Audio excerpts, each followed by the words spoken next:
ওই গ্রামের শানু নামের একজন ব্যক্তি থাকতো। ওর দুটি মেয়ে ছিল, রীতা আর মিতা। ওই দুজন রঙিন ফুল খুব পছন্দ করত।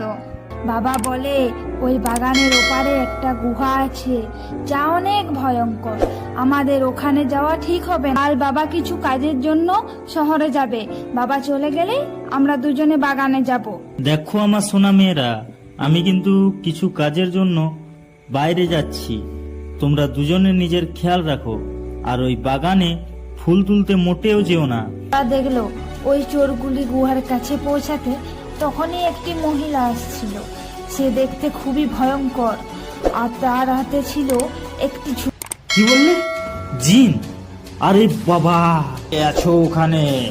কেউ কি আমাকে শুনতে পাচ্ছো? ভিতরে ঝুড়িটা একাই আগে যেতে। কেউ আছো এখানে?